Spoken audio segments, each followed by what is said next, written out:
Respected principal ma'am, vice principals, headmistress, teachers, parents, and my dear students, a very good evening to one and all. With increasing competition, fewer opportunities, and increasing peer pressure, mental health of individuals in all age groups has taken a toll.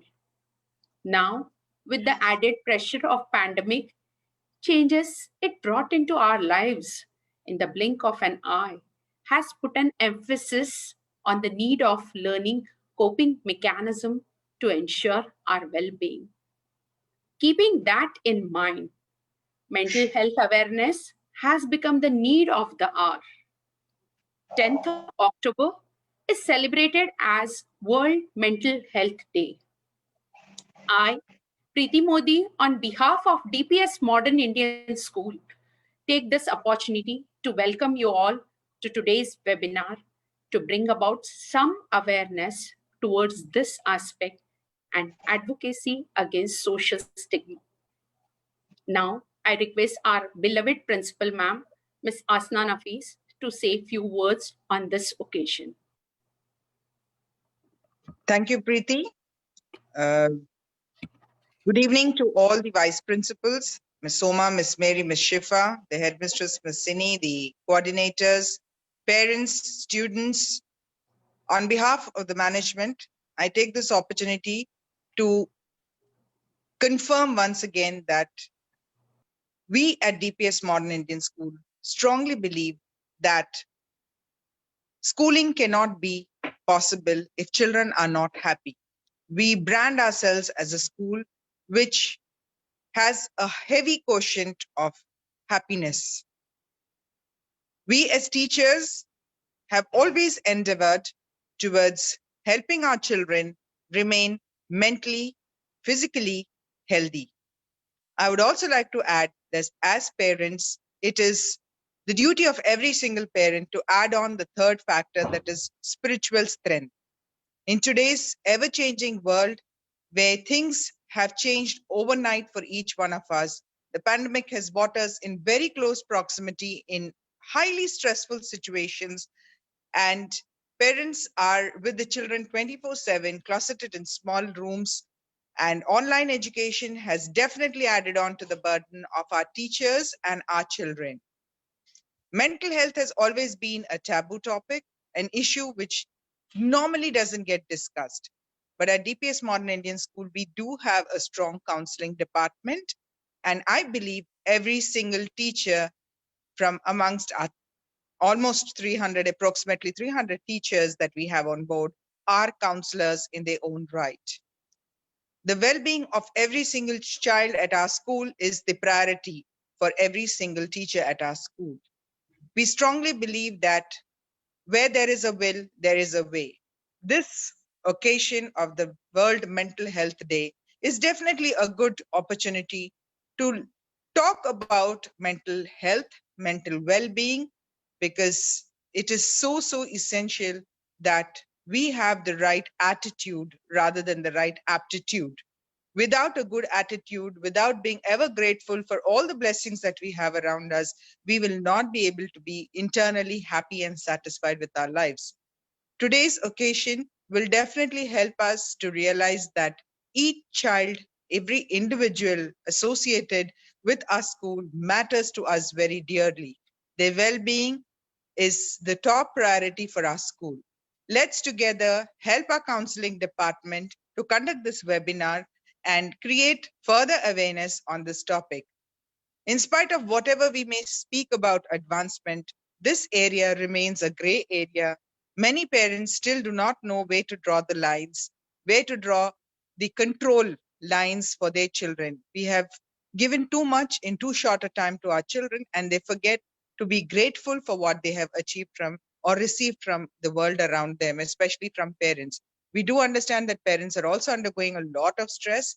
In today's world, when our jobs are at stake, the way we work is completely changed. The way we interact with our children, the proximity with our children has changed. We do understand that parents are a high-risk category where They are under heavy pressure because they are also taking care of the education of their children, which normally teachers would take care. Similarly, teachers have become very, very important because they have become frontline soldiers. They are having an n number of hours working in front of systems, evaluating, educating our children. And it is very, very difficult to find time to sit and counsel. But we have at our school devised ways and means to reach out to our children. We have a lot of remedial action happening. Willingly, our teachers take time out of school hours to help our children to interact one-to-one, find out the difficulties that they are facing, the challenges that they are facing. It is that fine line that needs to be defined, and let's together make that line very clear and never hesitate to speak about mental health and mental well-being. I wish every one of us remains safe and healthy, both physically, mentally, and spiritually. Thank you. Thank you, ma'am. Your words are going to truly motivate us in current scenario. Now, I welcome our first speaker of today's webinar, Ms. Melvin CG. Ms. Melvin CG is a school counselor at DPS-MODERN Indian School. She has worked as a family counselor in India, and she was a project supervisor in community development. Now, I request Miss Melvin CG to take over for her presentation. Thank you, ma'am.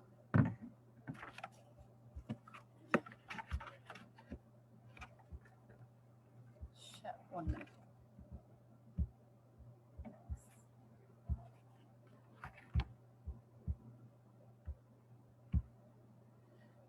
Thank you, ma'am, once again.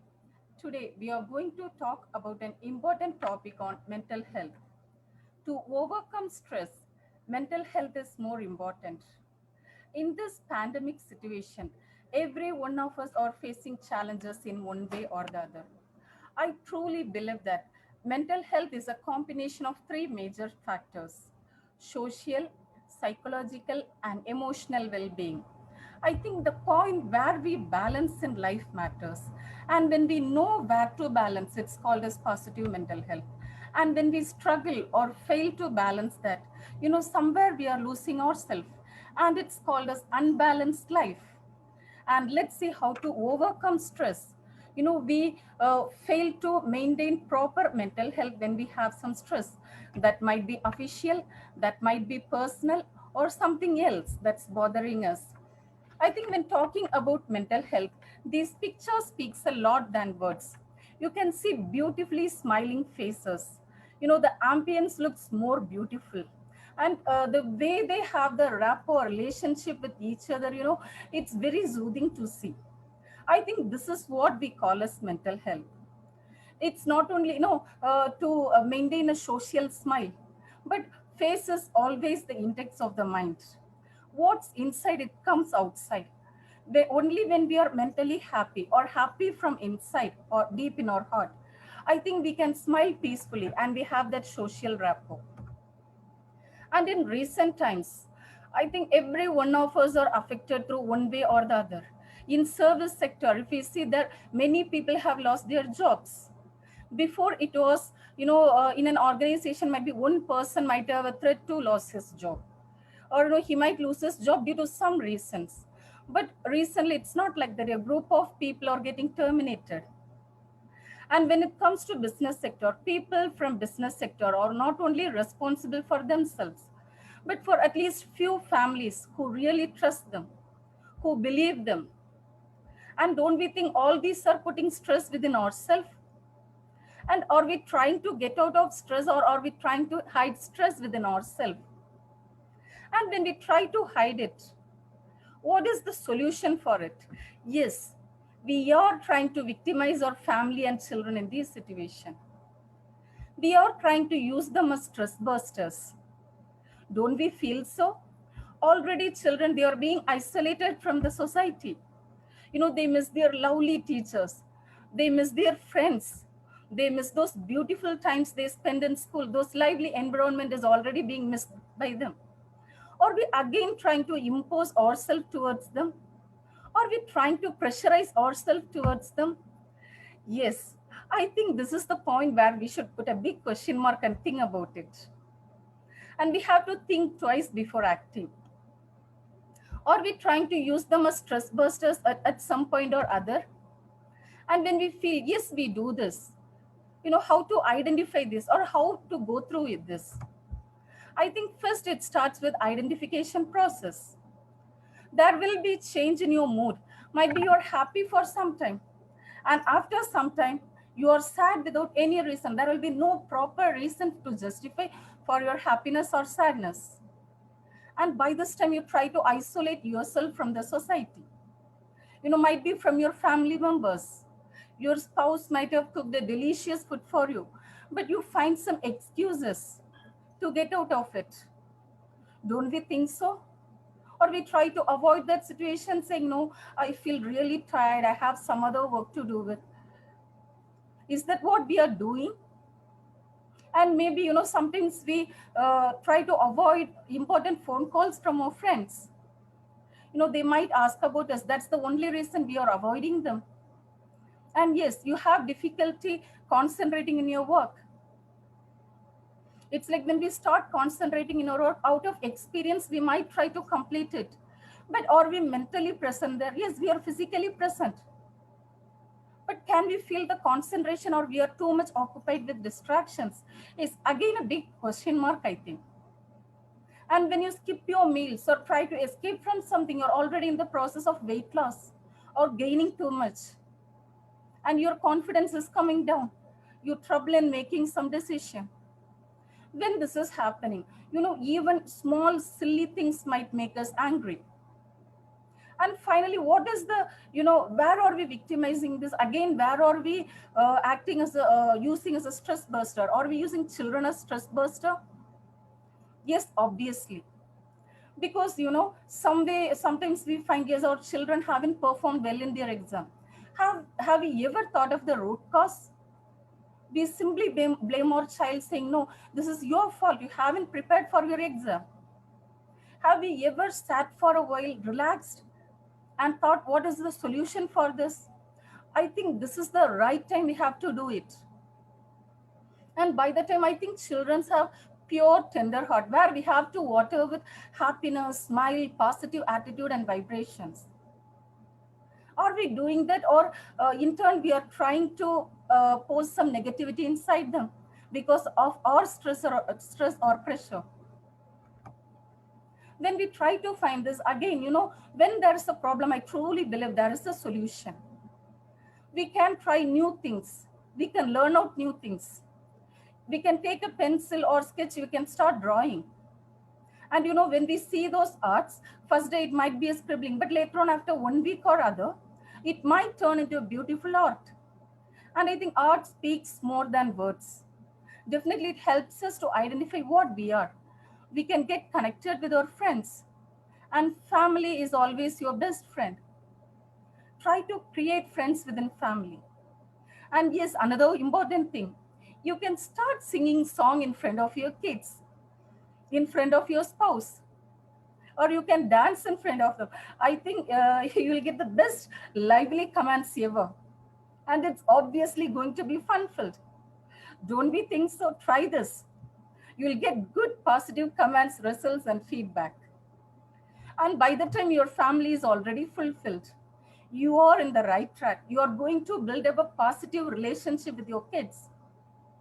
And when we talk about trust, uh, it's not as easy or simple word to talk about stress, I believe, because we share ourselves to only the person whom we really trust. I feel that a child should get back to the parent, the father or mother, saying that, mama, I'm sorry I did this. I'll make sure next time I'm not doing this. And when he or she is happy, they should get back to us to share the positive moments or happy moments. I think this is what trust is. Because out of experience, I have heard people saying, ma'am, please don't share this with my parents. It might be a very silly fault or a small mistake. So where are we trying to create ourselves on, or what are we showing in front of our children? Are we setting a role model? Are we trying to create a mutual relationship with our children? Or we are trying to break it and protect ourselves alone, trying to show ourselves in front of our kids? Yes. By the time you build up trust, you are already the best interactor and counselor. There is no other choice, because whenever they needed you, they'll get back to you. And by this time you are trying to do all this, you are in the right track in building up yourself and your child. Your comfortable environment, your happy family is already built. You are ready to spend quality time with your family. And yes, obviously, when you miss those quality family time, you call up your family and say, or you call up your kid and say, I'm sorry, my day is not complete without conversing with you or spending time with you. And yes, you will be a supportive parent thereafter, and your tasks or accomplishments are already done. You can cope up on your daily task, and it's obviously a fun-filled family. But don't forget one thing: a counselor is always here to help you, to support you whenever and wherever needed, to guide you when there is some problem. You can trust a counselor and come. And a counselor always might not be a third person. A counselor might be your close friend, might be your mother, might be your father, or might be a person whom you really trust on. And the good quality about counselor is confidentiality. You can trust a counselor purely and truly that your informations or the things you share will not be let outside. And finally, I would like to conclude by saying it's very easy to fix a behavior in early stages. There is a solution for every problem when early intervention is done. Finally, hats off to you teachers for being an inspiration, for remaining calm and focused, for sacrificing for the students, for your long lasting patience, because all these are not that easy. It takes time, it takes enough courage to build up all these. I think you have done it. It's a great achievement. You have done it, and the guru within you remains, and the teaching continues forever.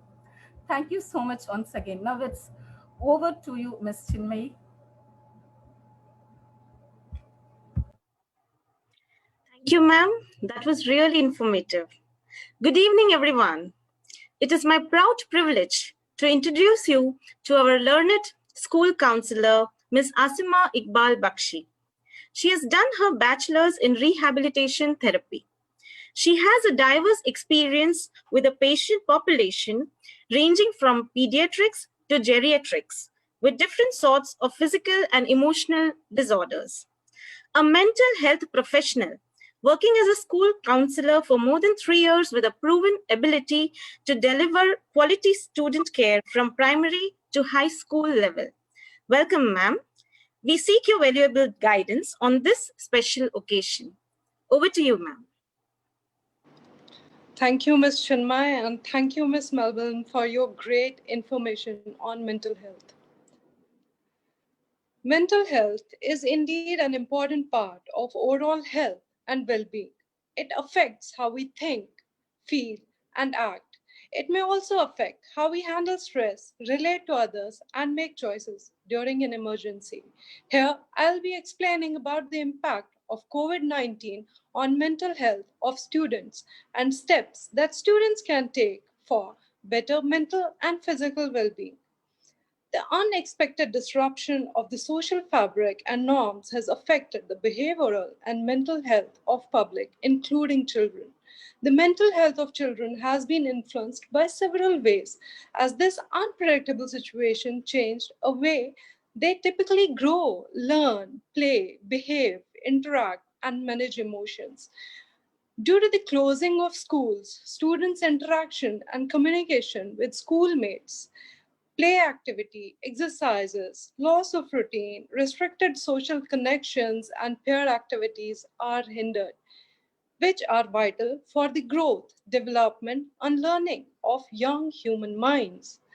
Several months of homestay has forced parents and caregivers to work from home. These factors could pose stress and emotional disturbance both in parents as well as students. Now, as schools and offices have come to home, it created a problem between both parents and children. As, for example, parents can now easily enter the child's classroom to check if he is concentrating or not. And In turn, children can also become demanding during the working hours of parents and interrupt their work or wake up late in morning and sit in online classes without getting fresh or without having a shower or even without having breakfast. And these things are responsible to create stress, anxiety, instability, and chaos in families. Now, this was all about how the current pandemic has affected not only students, but the whole humankind across the globe. Now, what are the steps that we, and especially our students, can take for better mental and physical well being? Here, I'll be explaining 9 basic points, or we can even say the tips that can help students to facilitate their mental health.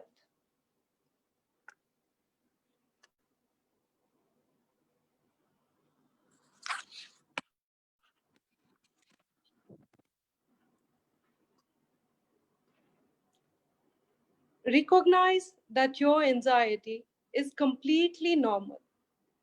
Such feelings are helping not only you, but others as well. That is how we take care of members of our community.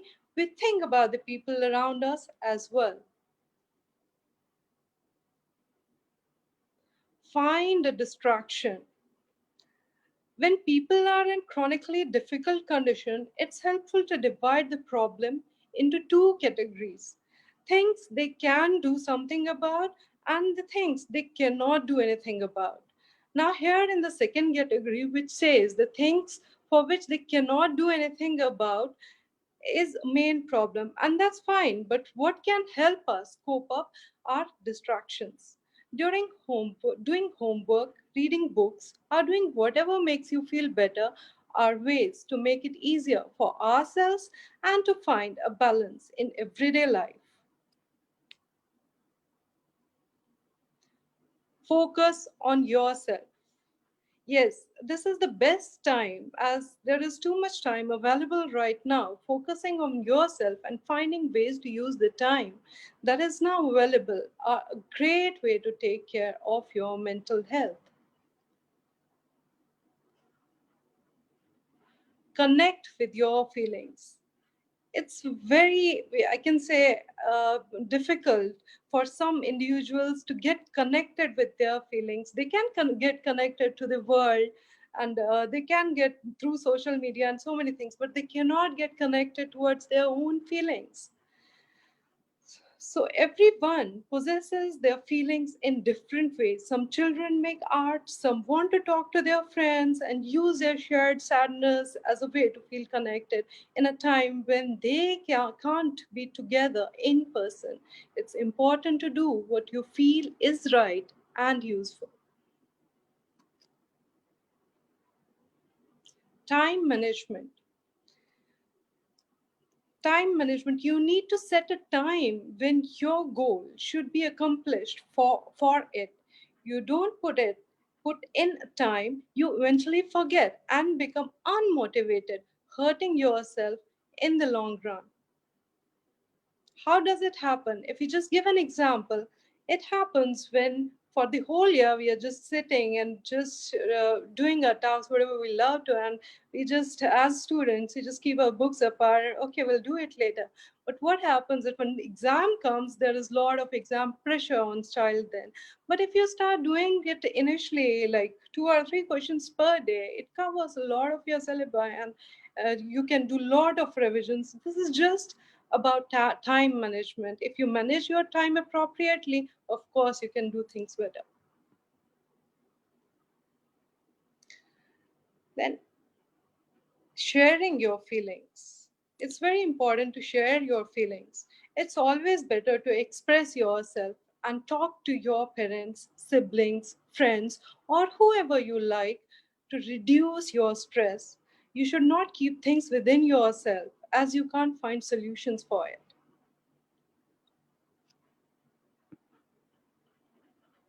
Choose a limited time each day to check COVID-19 updates. What we do is continuously sitting in front of TV or whatever it is, and then what we are doing, which we are just taking an intake of all that negativity, like how many cases are today, how many of them have been, usually we don't think how many have recovered, we are looking at the death line, how many are dead or dead because of coronavirus. We don't think like it can be cured also at the same time. We only think, because it's human mentality, negative things attract us more. So it's always better, it is okay to get the information, but we should limit it. Continuously listening to the media coverage about coronavirus makes us upset and anxious. It's important to spend time doing things you enjoy and find relaxing. And create a routine. Follow the same schedule as you were following before lockdown, especially the schedule of when you wake up, when you eat, and when you go to sleep, so that you are not out of track and things don't become difficult for you to follow when we come back to normalcy again.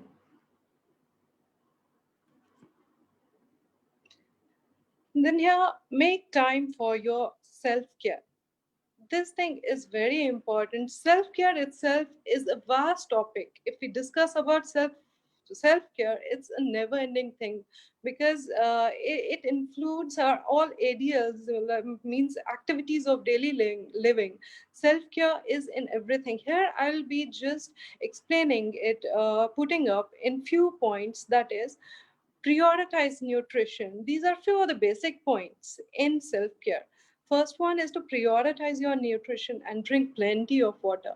It sounds simple, but taking proper diet and keeping yourself hydrated keeps us active by giving energy to get through the day. It helps us think clearly, quickly, and sleep better at night. Prioritize sleep. Your sleep is a critical part of restoring your mind and body to work and stay active for the next day. So please don't think that you have enough time and you are not going to school. At least the time which the traveling time is saved, and I can spend it in watching TV for late hours. No, because sleep is of you have to prioritize it. Sleep is very important for your mental health. Forgive others. Odd as it sounds, but forgiving others has an powerfully soothing effect on your physical and emotional health. It frees your mind from negative reoccurring thoughts and allows you to make more progress in life. So please just try to forgive others. Feel it once and see how you will feel. Exercise and meditate. Exercise and meditate to stay physically and mentally fit. Physical activity helps ease anxiety and improves your mood by producing stress relieving hormones called endorphins. Practice and promote hygiene. It is very important to protect yourself from not only certain diseases causing viruses and bacteria, but being clean and well groomed can help you feel more confident and comfortable, both physically and mentally. And it's not necessary like to look better. I have to be groomed properly just to go outside. No, you have to start it from your home, because best practice and hygiene starts at home. In the end, I would like to conclude by saying mental pain is less dramatic than physical pain, but it is more common and also more hard to bear. The frequent attempt to conceal mental pain within yourself increases the burden. It is easier to say, my tooth is aching, than to say, my heart is broken. Thank you.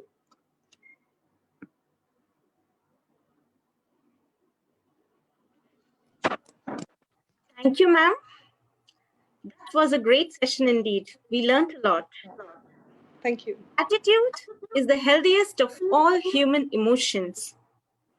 The more you express gratitude for what you have, the more likely you will have even more to express gratitude for. On the special occasion of World Mental Health Day, it is my pleasure and privilege to extend the vote of thanks for today's event. On behalf of DPS-MODERN Indian School, I take this opportunity to express my sincere gratitude to our learned speakers, Ms. Melvin Siji and Ms. Asma Iqbal, for guiding us on how to stay mentally fit and physically fit as well, especially during this pandemic when mental and physical health is of paramount importance. And internal immunity and strength are our only saviors. Let me extend my sincere thanks to the management of DPS-MIS for providing the opportunity to organize this event. A very special thanks extended to Ms. Asna Nafees, our vibrant and visionary principal who took the initiative to host this event. Let me extend my heartiest thanks to our dynamic head of activities and vice principal, senior secondary, Ms. Soma Bhattacharya ji, vice principal, secondary school, Ms. Mary Cruz, vice principal, junior school, Ms. Shifaz Sheikh, and headmistress, junior school, Ms. Sini Menon for gracing this occasion. My sincere thanks to Ms. Preeti Modi, activity coordinator, grade 9 to 12 for the guidance extended. And a big thank you to Mr. Avishek, Head of Department, Computer Science, for helping us to put up this wonderful presentation online. And even greater thanks rendered to all our viewers. On behalf of DPS-MODERN Indian School fraternity, I thank you all once again for spending this pleasant Saturday evening with us. Have a good evening.